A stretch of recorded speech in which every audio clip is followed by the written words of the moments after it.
الحمد لله وكفى وسلام على عباده الذين اصطفى أما بعد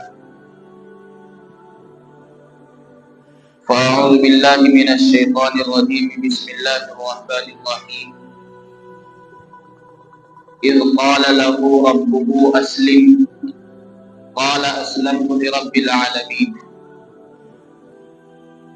وقال تعالى قل إن صلاتي ونسكي ومحياي ومماتي لله رب العالمين لا شريك له وبذلك أمرت وأنا أول المسلمين عن أبي هريرة رضي الله عنه قال قال رسول الله صلى الله عليه وسلم إن الله لا ينظر إلى أجسامكم ولا إلى صوركم ولكن ينظر إلى قلوبكم رواه مسلم أو كما قال عليه الصلاة والسلام سبحان ربك رب العزة عما يصفون وسلام على المرسلين والحمد لله رب العالمين اللهم صل على سيدنا مولانا محمد وعلى آل سيدنا مولانا محمد وبارك وسلم۔ قرآن کریم کی دوسری آیت کریمہ جو میں نے آپ حضرات کے سامنے پڑھی ہے، اس آیت کریمہ کا اللہ تبارک و تعالیٰ نے اس آیت کریمہ کے ذریعے سے ہم لوگوں کو قربانی اور جانوروں کا ذبح کرنا اللہ تبارک و تعالیٰ کے نام پر، ہمیں اس چیز سے کیا سبق ملتا ہے اور قربانی کرنے سے کیا پیغام اللہ تبارک و تعالیٰ ہم لوگوں کو دینا چاہتے ہیں، اس آیت کریمہ میں اللہ تبارک و تعالیٰ نے اس چیز کو بیان فرمایا ہے۔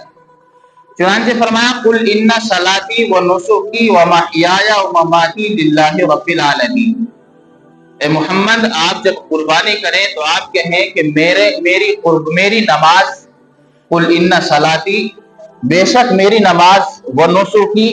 اور میری قربانی، و محیای اور میرا جینا، و مماتی اور میرا مرنا،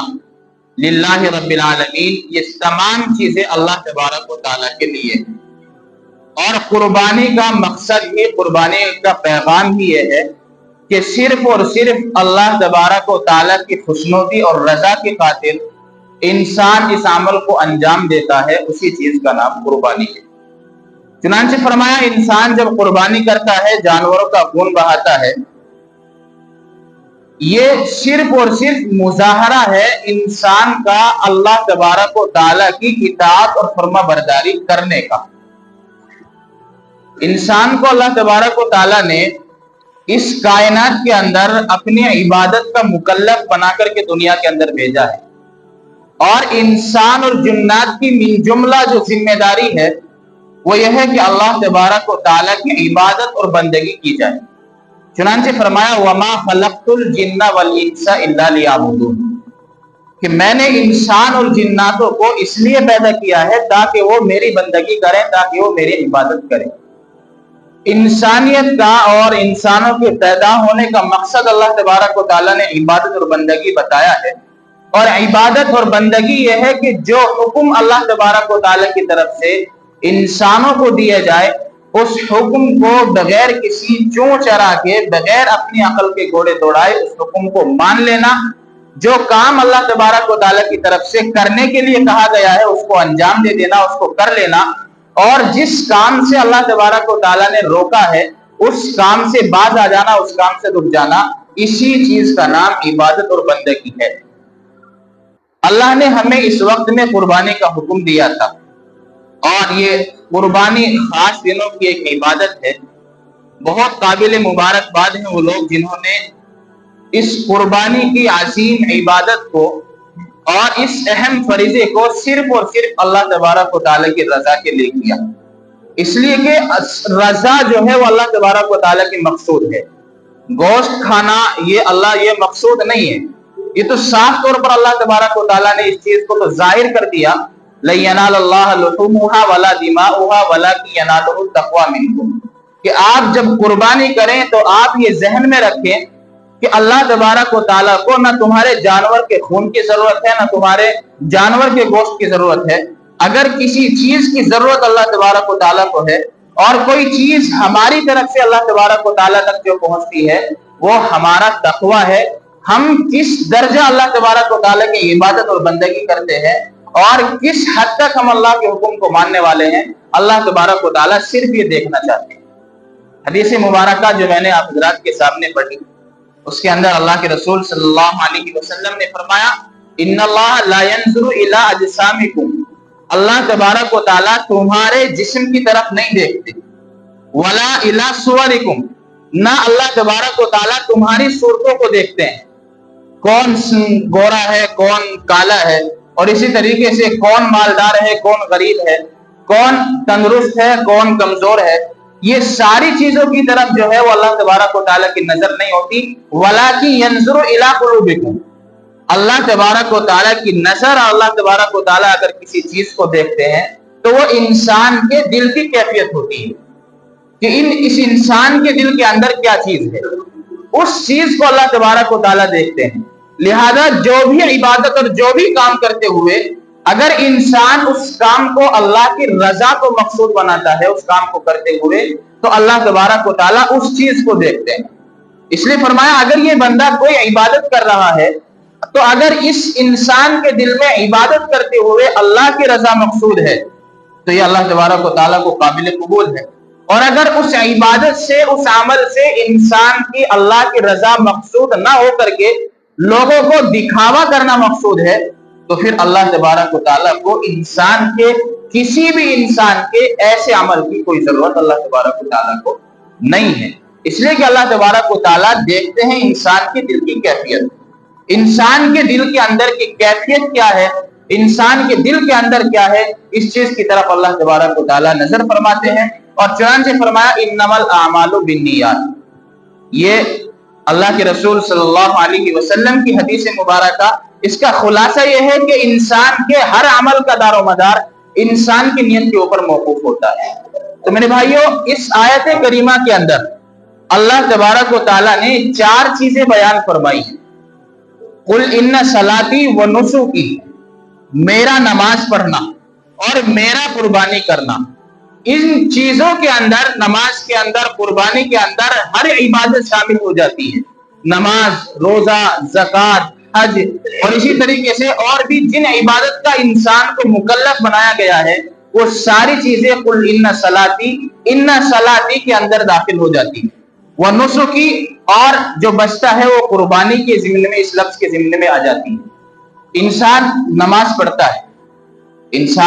نماز پڑھتا ہے اور دل میں اس کی یہ نیت یہ ہوتی ہے کہ انسان لوگ مجھے دیکھیں اور مجھے دیکھ کر کے پکا سچا نمازی کہیں، تو ایسی نیت کا کوئی فائدہ نہیں ہے۔ لیکن اگر یہی انسان اس لیے نماز پڑھتا ہے کہ میں اللہ کے سامنے اس لیے نماز پڑھ رہا ہوں، اللہ نے مجھے حکم دیا ہے، مجھے اللہ کو راضی کرنا ہے،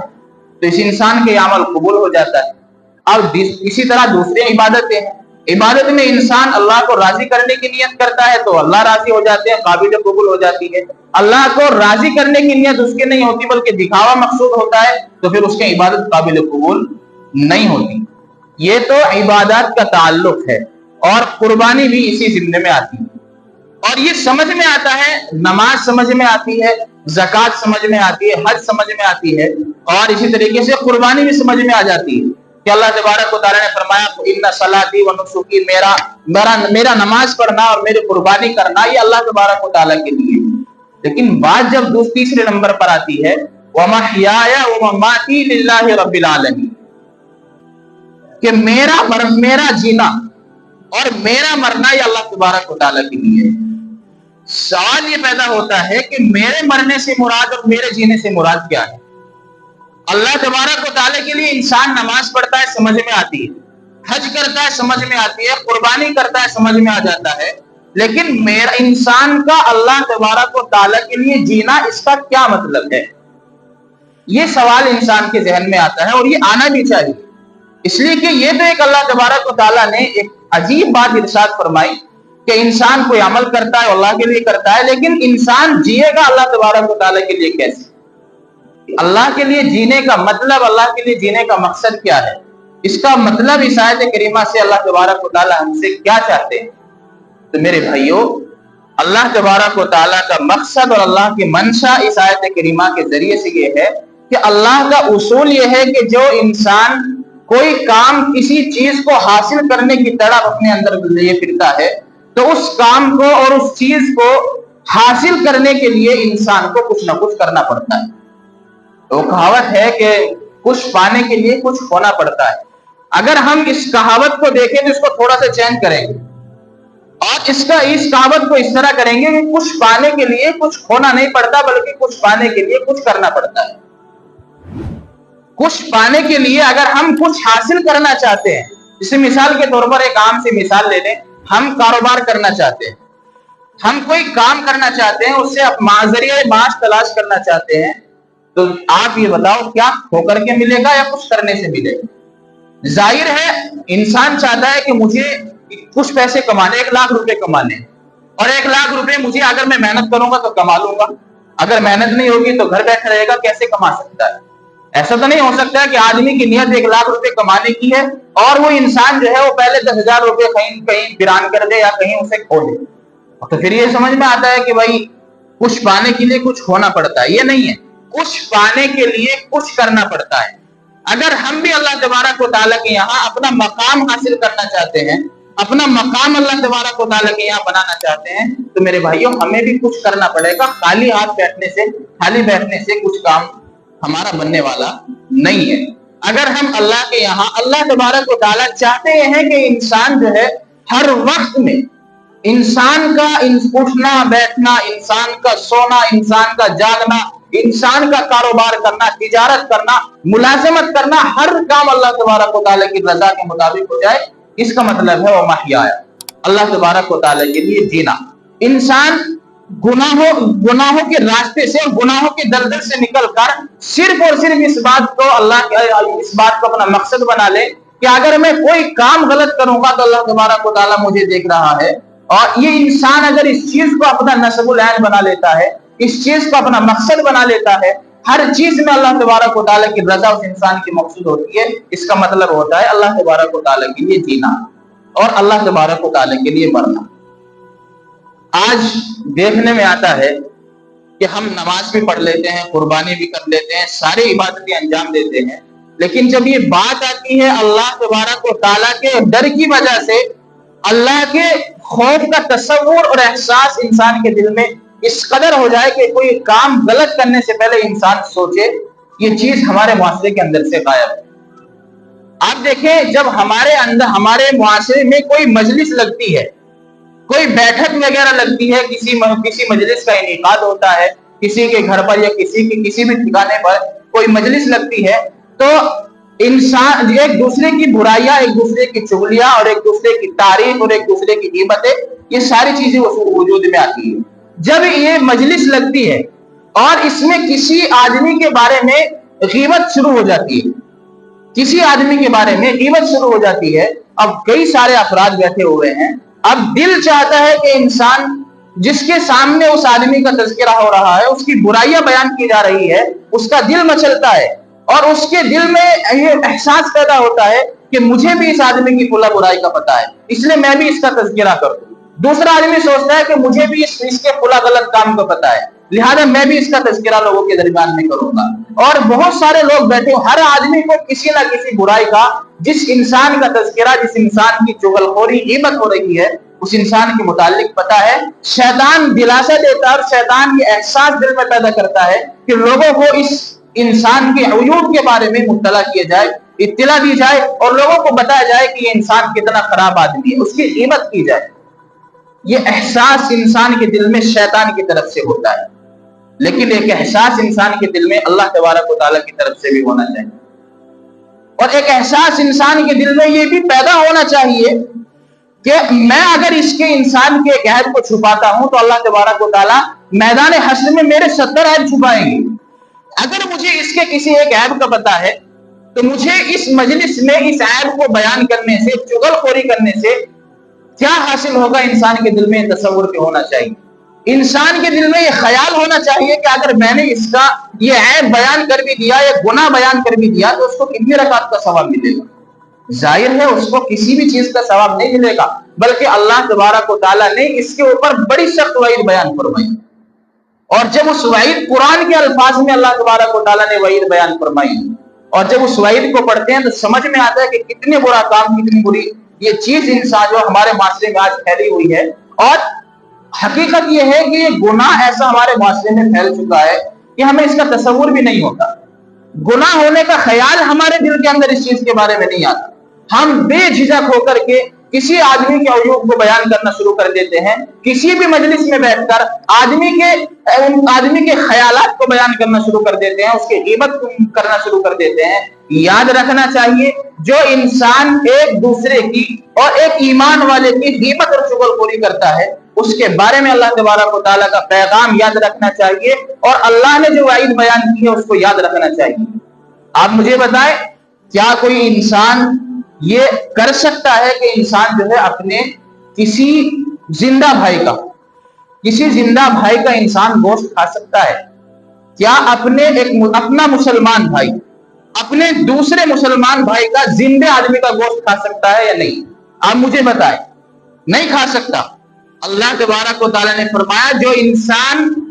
اپنے مسلمان بھائی کی، اپنے ایمان والے بھائی کی چغلخوری اور غیبت کرتا ہے تو وہ ایسا ہے گویا اس نے اپنے مردار بھائی کا گوشت کھا لیا۔ وہ ایسا ہے گویا اس نے اپنے مردار بھائی کا گوشت کھایا۔ اَيُحِبُّ أَحَدُكُمْ أَن يَأْكُلَ لَحْمَ أَخِيهِ مَيْتًا، کیا تم چاہتے ہو، تم میں سے کوئی چاہتا ہے کہ اپنے مردار بھائی کا گوشت کھائے؟ یہ اللہ تبارک و تعالیٰ نے اسی ضمن میں فرمایا ہے، وَلَا يَغْتَبْ بَعْضُكُمْ بَعْضًا، اور اللہ تبارک و تعالیٰ نے فرمایا کہ تم میں سے بعض کی چغلیاں نہ کرے، بعض کے عیوب کو نہ کھنگالے، لوگوں کے سامنے اس کے عیوب، اس کے خیالات، اس کے گناہوں کو بیان نہ کرے۔ اگر آپ ایسا کریں گے تو گویا یہ عمل ایسا ہے اَيُحِبُّ أَحَدُكُمْ أَن يَأْكُلَ لَحْمَ أَخِيهِ مَيْتًا، جیسے آپ نے مردار بھائی کا گوشت کھا لیا۔ کوئی آدمی ایسا نہیں کر سکتا، اس کے بارے میں تصور بھی انسان نہیں کر سکتا، لیکن یہ اللہ تبارک و تعالیٰ نے فرمایا۔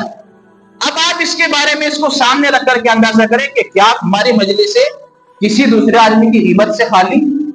ظاہر ہے اکثر و بیشتر ہماری مجلسوں کا حال یہ ہے کہ ہماری مجلسوں میں جب تک کسی دوسرے آدمی کی برائی نہ ہو جائے، جب تک غیبت کسی آدمی کی نہ ہو جائے، جب تک کسی کے گناہوں کو، کسی کی برائیوں کو نہ اچھالا جائے، ہماری مجلس کا اختتام نہیں ہوتا۔ ہماری بعض مجلسوں کا مقصد ہی دوسروں کے عیوب کو تلاش کرنا ہوتا ہے۔ میرے بھائیو، اگر ہم ایسا کر رہے ہیں تو اپنے معاشرے کی جڑوں کو ہم خود کھوکھلا کر رہے ہیں۔ دوسرا، جب ہم اپنے بارے میں بات کر سکتے ہیں، اپنے عیوب اپنے آپ ہم ایک دوسرے کی تلاش کر سکتے ہیں، تو پھر دوسروں کو تلاش کرنا اگر کوئی کرتا ہے تو پھر ان سے نقصان کیوں ہوتا ہے؟ ہمیں دقت اور پریشانی نہیں ہونی چاہیے، اس لیے کہ جو دیمک لگی ہوئی ہے وہ تو ہمارے اپنے اندر لگی ہوئی ہے۔ سانپ جو ہے وہ آستین میں ہماری چھپے ہوئے ہیں۔ کوئی ہماری ترقی کو دیکھنا نہیں چاہتا، کوئی ہمارے احساسات کو چھپانا نہیں چاہتا، کوئی ہماری برائیوں کو چھپانا نہیں چاہتا۔ تو پھر اگر دوسرا آدمی کوئی ہماری برائیوں کو اچھال رہا ہے تو پھر ہمیں پریشانی نہیں ہونی چاہیے، اس لیے کہ پہلے تو سانپ ہم نے پال رکھے۔ تو میرے بھائیوں، بات کہنے کا مقصد یہ ہے کہ اگر انسان کے دل کے اندر ایک احساس یہ ہوتا ہے کہ شیطان اس کے دل میں یہ بات ڈالتا ہے کہ فلاں آدمی کی برائی شروع کر، فلاں آدمی کا یہ گناہ بتا، فلاں آدمی کا یہ گناہ بتا، لیکن ایک احساس اللہ تبارک و تعالیٰ ڈالتے ہیں، اور اللہ کی طرف سے احساس یہ ہوتا ہے کہ اگر کوئی انسان اس آدمی کے گناہوں کو، اس کے غلطیوں کو لوگوں کے سامنے ظاہر کرے گا تو اس سے کوئی فائدہ ہونے والا نہیں ہے، بلکہ اگر کوئی انسان اس کے کسی عیب کو چھپاتا ہے تو حدیث کے اندر آتا ہے، اللہ کے رسول صلی اللہ علیہ وسلم نے فرمایا، جو آدمی اپنے بھائی کے کسی ایک عیب پر پردہ پوشی کرتا ہے تو اس کے قیامت کے دن 70 عیبوں کو چھپایا جائے گا۔ اللہ کے خوف کی وجہ سے اور اس احساس کی وجہ سے کسی کی غیبت سے رک جانا، کسی کی چغلخوری سے رک جانا، اس کا نام ہوتا ہے وَمَحْيَايَ، اللہ تبارک و تعالیٰ کے لیے جینا۔ کیوں؟ اللہ تعالیٰ چاہتے ہیں کہ انسان کے عیوب کی پردہ پوشی کی جائے، انسان کی غیبت نہ کی جائے، اور یہ انسان اس کام کے لیے تیار ہو جاتا ہے تو پھر یہی تو اللہ تبارک و تعالیٰ کے لیے جینا ہے۔ انسان کے دل میں گناہ کا خیال ہوا اور انسان کے پاس بہت سارے موقع ہیں، اور کوئی موقع ایسا نہیں کہ جو انسان کو گناہ سے روک دے۔ ایسے حالات میں انسان گناہ سے رک جاتا ہے، صرف اللہ تبارک و تعالیٰ کے ڈر کی وجہ سے یہ ہوتا ہے اللہ تبارک و تعالیٰ کے لیے جینا اور اللہ تبارک و تعالیٰ کے لیے مرنا۔ امام شافعی رحمۃ اللہ علیہ کا نام آپ نے سنا ہے، 4 بڑے امام ان میں سے امام شافعی رحمۃ اللہ علیہ، ان کے دور میں ایک بادشاہ تھا، غالباً نام ہارون رشید ہے یا کسی اور بادشاہ کا قصہ ہے، صاف طور پر میں یہ نہیں کہہ سکتا، لیکن ایک بادشاہ تھا اور اس کی بیوی کے درمیان میں کسی بات کو لے کر کے اختلاف ہوا، کسی بات کو لے کر کے جھگڑا ہوا، اور جھگڑا اس حد تک پہنچا کہ بادشاہ کی بیوی نے اپنے شوہر کو، بادشاہ کو یہ کہہ دیا کہ تو جہنمی ہے۔ بادشاہ کو یہ کہا اس کی بیوی نے کہ تو جہنمی ہے۔ اب شوہر بھی، بادشاہ بھی، وہ بادشاہ تھا، وقت کا بادشاہ ہے، ظاہر ہے اسے اس بات پر غصہ آیا، اور اس نے جواب میں غصے کی حالت میں کہا کہ اگر میں جہنمی ہوں تو تجھے طلاق، اگر میں جہنمی ہوں تو میری طرف سے تجھے طلاق ہے۔ اب سوال یہاں یہ پیدا ہوا بادشاہ کے ذہن میں کہ اگر میں نے یہ جملہ اپنے احساسات میں اور غصے کی حالت میں کہا ہے تو آیا اس سے طلاق واقع ہوگی یا نہیں ہوگی؟ اس کے دل میں یہ خیال پیدا ہوا اور چرچا ہوا کہ بادشاہ نے اپنی بیوی کو طلاق دے دی۔ چنانچہ علماء کرام کی ایک جماعت کو بلایا گیا، اور علماء کرام کی جماعت کو بلا کر کے ان کے سامنے مسئلہ رکھا گیا کہ ایسے ایسے ہوا ہے، میری بیوی نے مجھے یہ کہا ہے کہ تو جہنمی ہے، میں نے جواب میں یہ کہا ہے کہ اگر میں جہنمی ہوں تو تجھے طلاق، تو کیا طلاق ہوگی یا نہیں ہوگی؟ اور ظاہر ہے کسی بھی انسان کے جنتی یا جہنمی ہونے کا تصور دنیا کے اندر نہیں آ سکتا، نہیں بتا سکتا۔ جس کے بارے میں اللہ تبارک و تعالیٰ نے کہہ دیا وہ تو ہے۔ صحابہ کرام رضی اللہ عنہ کے بارے میں اللہ تبارک و تعالیٰ نے اپنی رضا کا اعلان کیا ہے تو وہ بات الگ ہے۔ خلفائے راشدین کے بارے میں، عشرہ مبشرہ کے بارے میں خود اللہ تبارک و تعالیٰ نے، اللہ کے رسول صلی اللہ علیہ وسلم نے بتایا ہے، وہ بات الگ ہے۔ لیکن کسی بھی عام انسان کے بارے میں کوئی آدمی ایسا فیصلہ نہیں کر سکتا کہ یہ آدمی جنتی ہے یا یہ آدمی جہنمی ہے، کوئی فیصلہ نہیں کر سکتا۔ لیکن یہ مسئلہ کھڑا ہوا، علماء کرام کی جماعت حیران، اور کسی سے کوئی جواب نہیں بن پایا۔ امام شافعی رحمۃ اللہ علیہ اس وقت میں کم سن تھے، زیادہ عمر ان کی نہیں تھی، لیکن پڑھے لکھے اچھے خاصے تھے۔ کتابوں کے اندر لکھا ہے کہ 14 سال کی عمر سے حضرت امام شافعی رحمۃ اللہ علیہ نے حدیث کا درس دینا شروع کر دیا، تو آپ دیکھیں 14 سال کی عمر ہوتی کتنی۔ تو امام شافعی رحمۃ اللہ علیہ نے بادشاہ سے کہا کہ کیا میں اس چیز کا جواب دے سکتا ہوں؟ انہوں نے کہا کہ بھائی ضرور دیں۔ فرمایا کہ آپ ضرورت مند ہیں، آپ ایک کام کریں، اپنے شاہی تخت سے نیچے اتر کر آئیں، مجھے اس شاہی تخت پہ بٹھائیں جب میں آپ کو اس سوال کا جواب دوں۔ چنانچہ امام شافعی کو شاہی تخت پر بٹھایا گیا، بادشاہ نیچے بیٹھا اور فرمایا کہ آپ مجھے یہ بتائیں کہ کیا کبھی آپ نے کوئی گناہ صرف اور صرف اللہ تبارک و تعالیٰ کے ڈر کی وجہ سے چھوڑا ہے یا نہیں چھوڑا؟ اگر کوئی آپ کا گناہ ایسا ہے کہ آپ کر سکتے تھے، سارے اسباب آپ کے سامنے تھے اور کوئی بھی سبب ایسا نہیں تھا کہ آپ اس گناہ سے رک جائیں، لیکن پھر بھی اللہ تبارک و تعالیٰ کے ڈر کی وجہ سے آپ نے وہ گناہ نہ کیا ہو۔ بادشاہ نے بہت سوچ بچار کر کے بتایا کہ حضرت ایک گناہ ہے، ایک گناہ ایسا ہے کہ جو میں نے صرف اور صرف اللہ کے ڈر کی وجہ سے چھوڑا، اور وہ گناہ یہ ہے کہ میری ایک بالی تھی اور میرے کمرے کی وہ صفائی کر رہی تھی، اور بہت حسین و جمیل، بہت خوبصورت۔ جس وقت میں کمرے میں داخل ہوا میری نظر اس پر پڑی تو میرے دل میں گناہ کا خیال پیدا ہوا،